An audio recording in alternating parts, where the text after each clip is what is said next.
Let me know when you're ready. Just say yes. Welcome to the Apartment Rockstar podcast.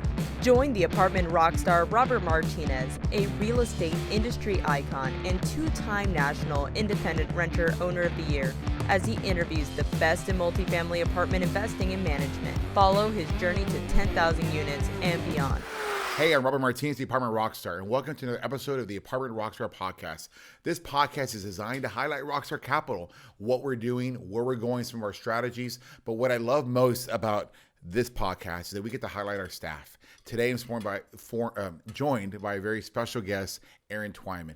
Aaron, welcome to the Apartment Rockstar podcast. Thank you. Are you excited? Yes. Are you a little nervous? It's a pleasure. I am. I'm surprised because you're Mr. Swag. You show up everywhere. You're always like one of the better dressed guys. Always needing an impression. Which shows you have a lot of confidence in yourself. Yes, sir. All right. So tell everybody a little bit more about yourself. Like, when did you join Rockstar? What's your background? How did you get started with us? I actually started with a temp agency. I started with the temp agency in 2014. And I was leasing at a Class A property in Cypress. And I overheard about Rockstar from one of the previous employees.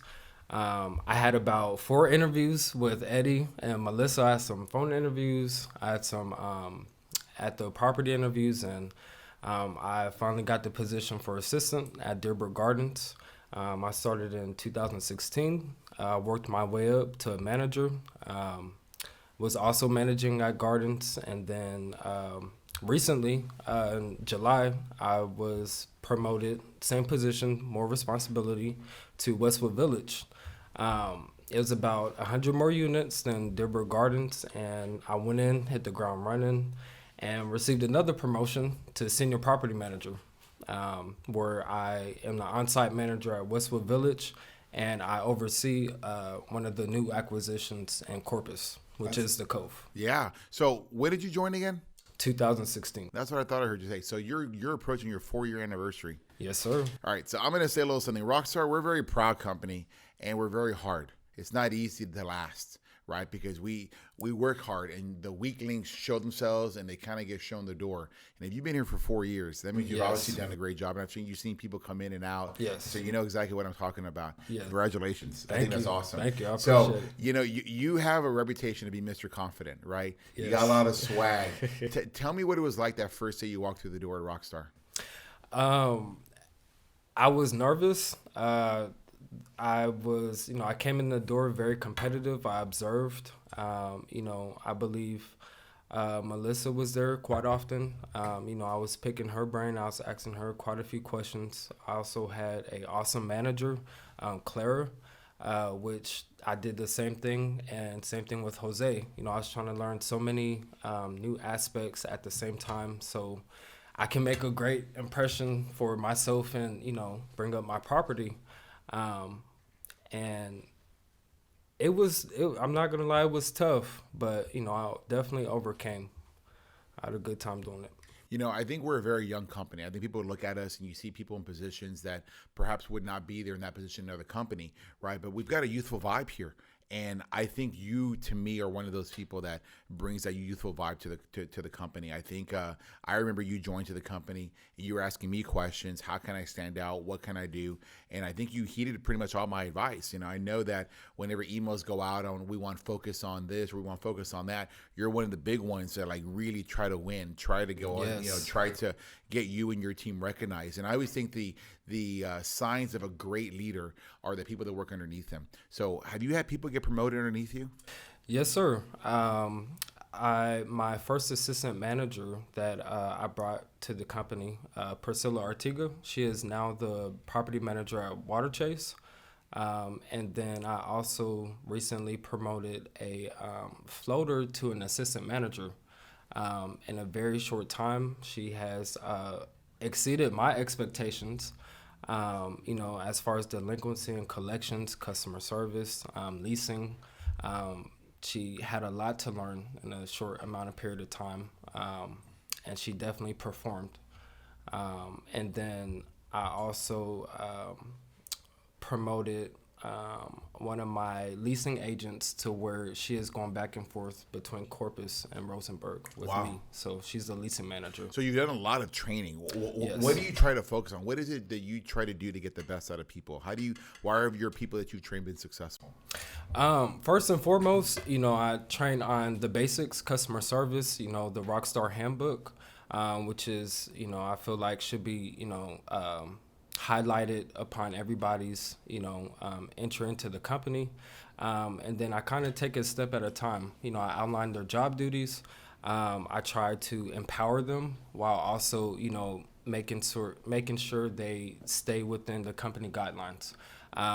And to exceed those specific expectations.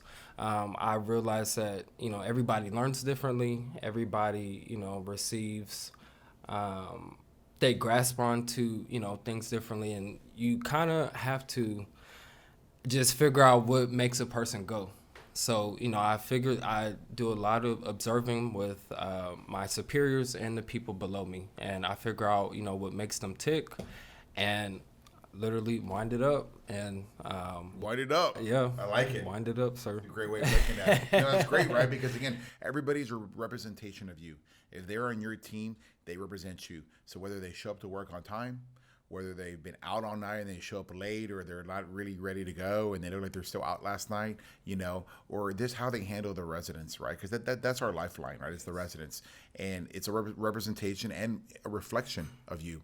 And so it's fantastic that you've had so many people underneath you get moved and promoted, and with that too, you've also taken a lot of new challenges, right? Yes, so sir. for a while, for a long time, you've been strictly here in Houston, but tell me a little bit more about some of the recent challenges you've had where you were asked to help out in another area.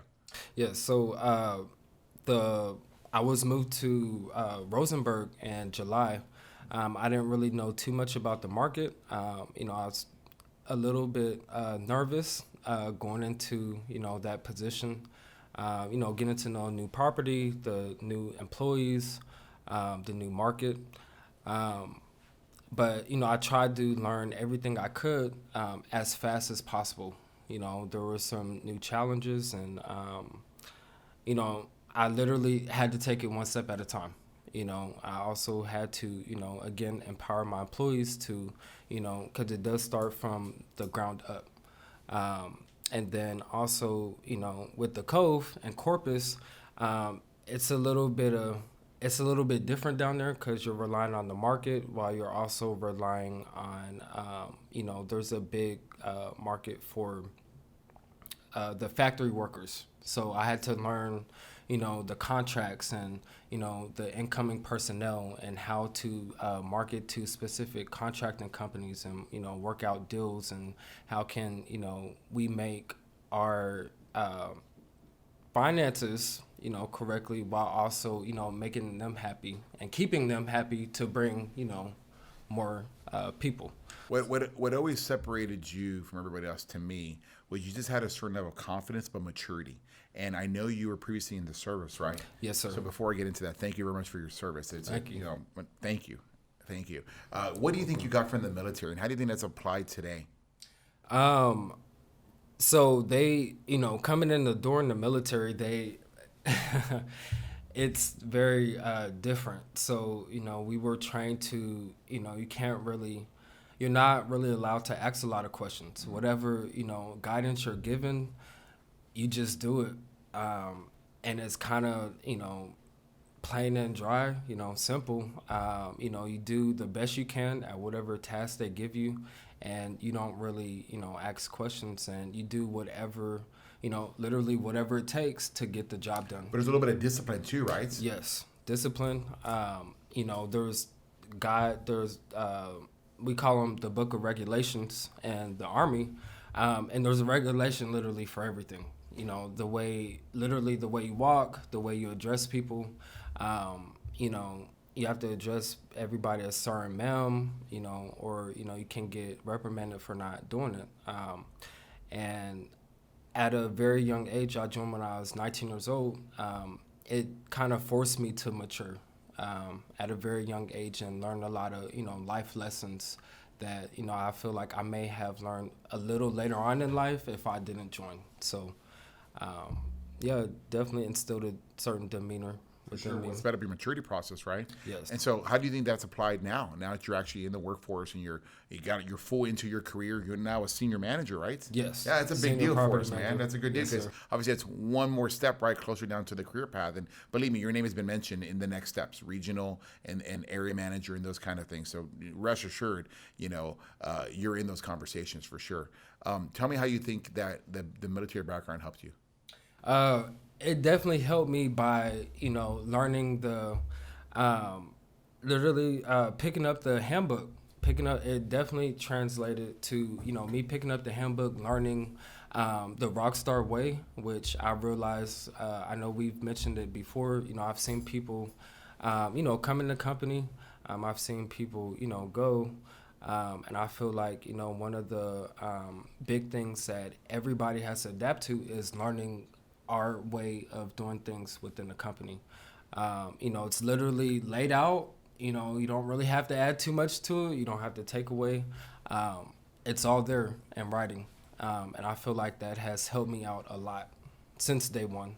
Well, I definitely see a lot of maturity in you as you grow, Yes. From, again, as an assistant manager, then to a property manager, and then now as a senior manager, and then all the things that you've done along the way to prepare yourself. Taking the assignment across town, is a big deal. And then now going to Corpus. And I think the reason why you were put there to do those things is because you just win. Yes, You sir. win. And that's, you can't, in life, you want to surround yourself with winners. Because if they're winning, you're going to win, and I see you being a part of that Rockstar future 100%. And I think, when you've won some awards, right? Tell us a little bit about some of the accolades you've won. So recently at our company Christmas party, I won the Whatever It Takes award. I was thankful to be recognized for that specific award because I feel like I definitely do show those attributes. That's a big award. The Whatever It Takes. I mean, to me, next to the Rockstar of the Year, that is the guy. I mean, let's stay on the battle thing. Sole, Sole, right? Yes, ma'am. I use her a lot, right? Because if I had 22 like Sole, right, I wouldn't lose ever, right? I would go to war with Sole, but I definitely have to make sure that I include you in that. I know if I have 22 Aarons, we're not going to lose. We're going to win because of the Whatever It Take attitude. So I think you earned that award and then some. Tell me about the other awards. We also won for the 2019's Most Improved Aura Score. Yes. And from what property? For Westwood Village. So why is the Aura Score so important? Or what does it measure and why is it important? What the Aura Score measures is it kind of consolidates all of your star ratings for all of your review websites for your specific apartment community. So it focuses on our reviews. Yes, and then it averages them out to its score, and it's scored nationally, statewide, locally, etc., and also company-wide. I've seen a post you put on Facebook where literally everybody sees every review that comes in for. Is that true to everybody? Is that true? Do I not see Yes. every single review? Yes. All management sees every single review. Yes. Not just and me. It gets addressed. The good and the bad ones. Yeah, but that's how because if you're not monitoring, how do you expect it to change it? How do you expect it to perform? How do you expect it to manage it? You hold it accountable, right? I mean, everybody's got a metric. What I like about the Aura Score and the reviews is that there's no lying. It's black and white. You either have the surveys and the prospects and those scores Yes. and you have the reviews or you don't. They come from everywhere. And they come from everywhere. Yeah, you never know, and it's amazing. Every day there's a review. Every day, right? And I think your property, you took over Westwood Village, was a very challenging property for Yes. us. For a long time, we didn't get what I thought we needed out of it. And what happens is, and this is true in life for me, is that we get complacent, and we work with the status quo, and we don't challenge it. And at that property, I kept telling myself when I was talking to Melissa, it's like I think we can do better. What's going on? Why can't we're just like this? We can't move up. We can't change the reputation of the property. And I kept being told, well, you can't. It's just the property. It's just this. We can't get better. And I remember making that decision and saying, no. You know what? Aaron wins everywhere he goes. He's done a great job at Dearborn Garden, working from assistant managers and then Dearborn Garden. And you became that's a 1% elite property for us, right? At Dearborn Garden? Yeah, I believe it. It's going to be this year. Yes. Okay. Yes. And Westwood was not. Right, but now it's gonna be, isn't it? Yes. That is 91. amazing. Yes, If sir. there's a turnaround story that I can think about, it is the job that you have done at Westwood Village. It was really nasty when we bought it in 2016.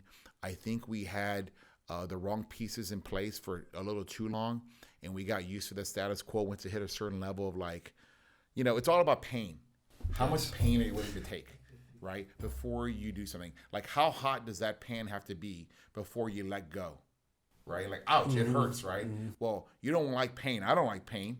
Pain's good for you, but I don't like it. But you come up with a defense against it. You come up with like, I don't want to feel pain anymore, right? So I like to use the expression, necessity is the mother of invention. I got enough pain out of Westwood. I got enough pain not hitting projections, missing the refinance opportunities that we had. And I remember we talking about, I was like, hey, give Aaron a shot. Give him a shot. Let's see what he can do. Because, you're almost like the kid wonder, but only at one property, right? We got to see what you can do. And I think you got challenged, right? So tell me about getting challenged at Westwood Village. It was extreme. I mean, first and for the number of... Because it's a much larger property, right? Dearborn Gardens 160. This is 272. Yeah. 272. So that was that was a big challenge for me. I was at Dearborn Garden for 3 out of my 4 years. So I, kind of grew accustomed to, like you said, 160 units. I knew the ins and outs of the property. And then as soon as I got to Westwood, it was a lot more responsibility. And also the employees. I had 3 employees at Dearborn Garden. So it was also a challenge that I have a total of 6 at Westwood. So I remember Melissa did come to, Westwood to, kind of go over some things with me as soon as I took over. And that was one of the things that she advised was like, hey, you're going to have to figure out how to manage a larger team, while also managing a larger property. So maybe some of your background in the military helped, right? Because you guys work in teams. There's no one man show. You got to work in a group, in a unit. Your strongest, your weakest link. Yes, sir. When I got there in July, we were at 84% occupancy. The renewal, the retention wasn't exactly where I wanted it to. So it was 84%. So that was my pain threshold. That's what it was, right? I was like, I don't like 84%. I mean, we got to do something. It's too many units to be at 84%. Right. So, and then in a very short time, like we've talked about, I recently brought it up to 99% in the month of November, and wow. Then with a $30,000 increase. Yeah, of course. You can jump 13%, you're going to get, or 15%, you're going to get a big income. Well, obviously that proves your weight, right? Because as you know, the magic formula, right? $1 is 17, right? So let's just do that math. I think this is really interesting. So you added $30,000 a month. Yes. Okay. And I'm going to share with you why this is important. So $30,000 a month times 12 is 360, assuming a 6 cap rate. Let me do that wrong. I did that wrong. Assuming a 6 cap rate, you've added $6 million of valuation to that business. The other day, I got an email from Melissa because I was going to be doing my prediction video, and I'm trying to figure out forecasting and cash flow for 2020. And I asked her to give me a list, the NOI, and then the valuation using the magic formula on where we are at your property and a few others. And she told me you were worth $30 million, the property. So you were running a $30 million asset. And you maybe never been explained to you like that, right? But every decision that you made increase valuation or it hurts valuation. Clearly, if you're at 84% and now you're at 97 to 99% and you've increased $30,000 a month, $360 a year, that's $6 million. You've increased the valuation of that business dramatically. How do you feel? What do you think when I say those things? It feels very good. It feels like a lot of my hard work has paid off. Yeah. I think it's part of the reason why you're getting recognized. Yes, because to me it's black and white. It always is. The numbers are the numbers are the numbers. There's no explaining away the numbers. It's not about sub-market all the time. I really believe it's about the person in the chair because you're running as you heard me say, a multi-million-dollar property. You're running a property worth $30 million. That's more than just a multi-million. That's tens of millions of dollars, and you got to have the right person in the chair in that, right? So what do you think, what has it done for you confidence-wise versus when you were at Dearborn Garden and a different kind of property, 162 units? It has done a lot. I have gained a lot of confidence. And I've, it's kind of give me that mentality like, hey, the way I do things do work. Yeah, it's 100%. And it's a little different when you're somewhere for, I was at Dibber Garden for, 2 to 3 years. And then immediately seeing the results being moved to somewhere else. So, it's just, I'm very happy about it. And, the first thing, not the first, but the thing that I am stressing is I'm trying to, give my ways to my employees, to all of them, because it goes from maintenance, my leasing agent, which is now my leasing manager, and, my assistant. I'm trying to multiply myself.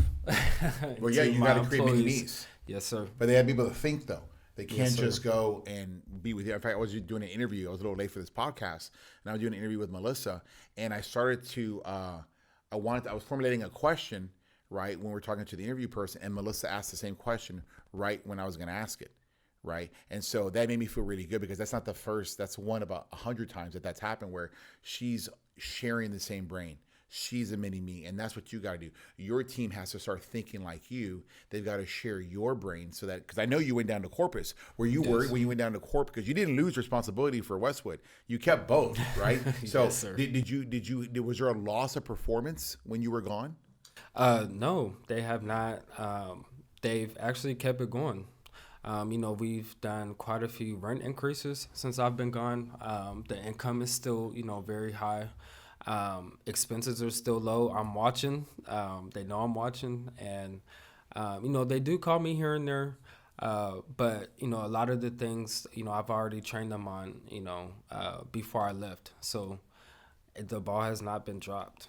I want to make sure everybody understands, right, that there is a significant amount of pressure that goes into taking care of 272 units. Yes. Because if I look about, the average unit has what, 3-4 people in it, maybe 2 to 3 people. Because you got a lot of twos, right? Yes, and sir. so that's a lot of people to take care of. You're talking probably closer to 1,000 people, 800 people that you're worried about, families, right?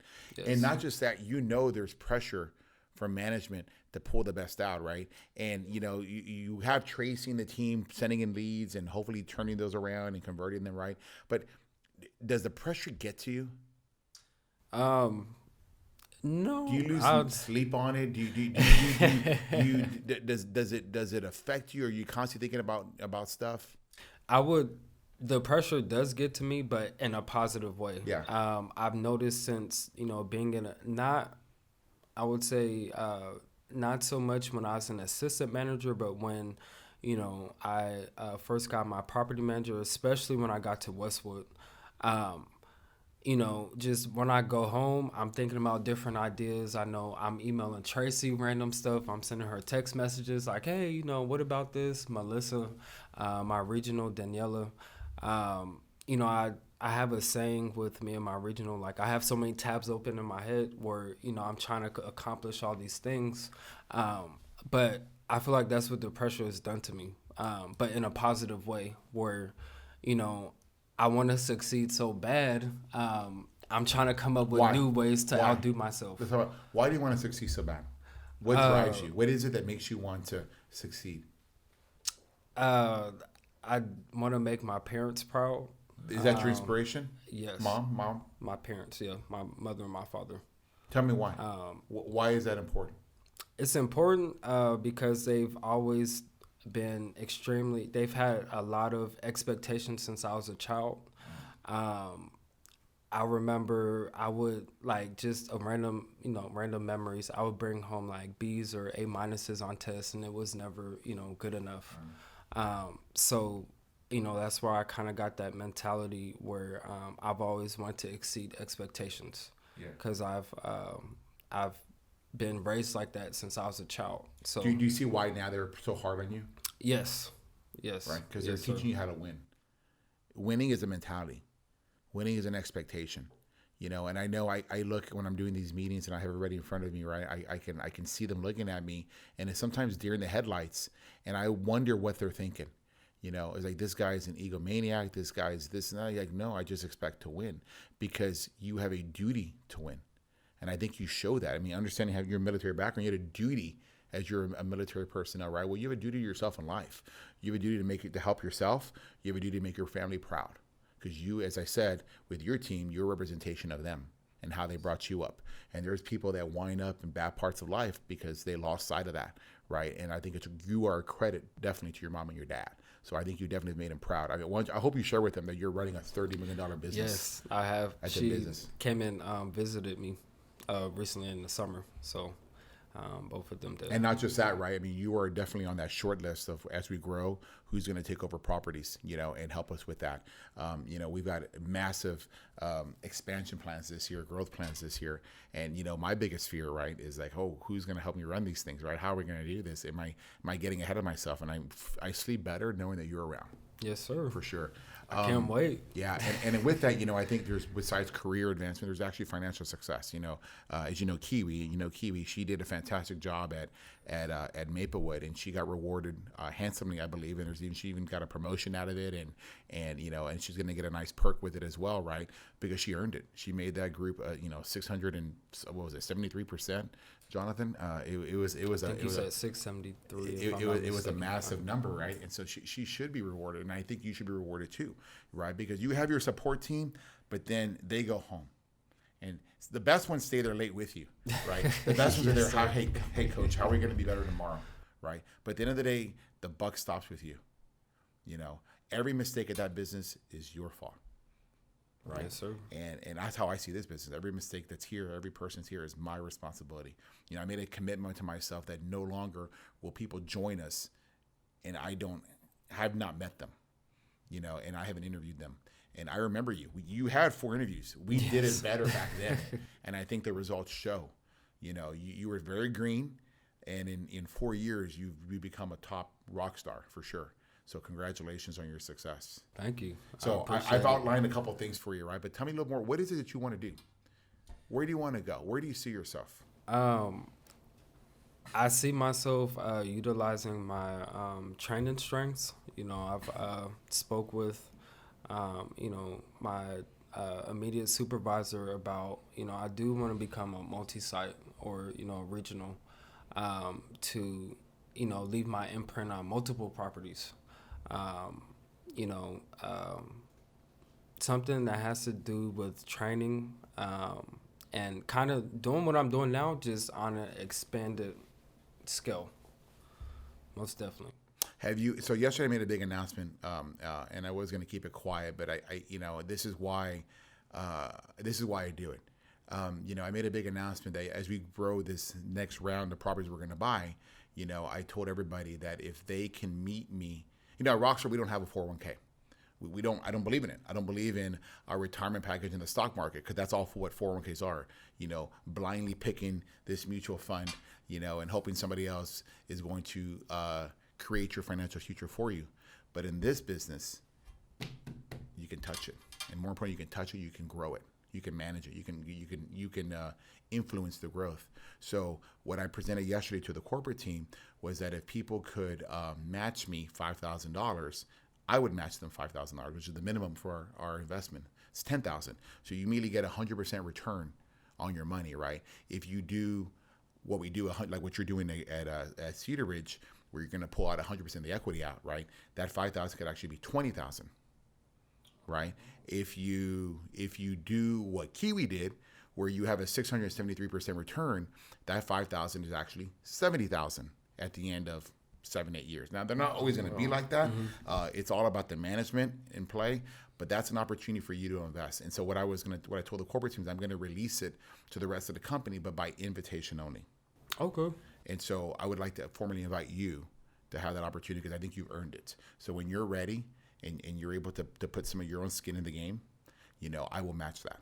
Oh, most definitely, sir. You've done a fantastic job for us. And I did not think about this before I got on the podcast, but I watch you and I just think about, what the job you've done, the benefit you've done for us as a company, and what I can do to try to help you further and to show you my appreciation as well, And so, it just came to me, and I wanted to share that with you. I got overwhelmed with it.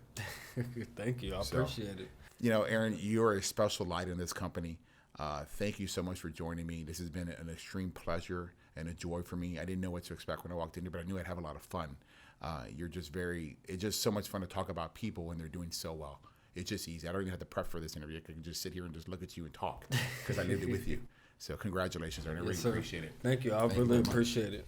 Hey, so I hope you enjoyed this episode of the Apartment Rockstar podcast. It has certainly been a lot of fun. It's a lot of pride you're seeing right now and some of the best in Rockstar Capital. His name is Aaron Twyman. Thank you for joining us, and please keep watching the Apartment Rockstar. Subscribe, share with your friends. Can't wait to share next week's episode with you.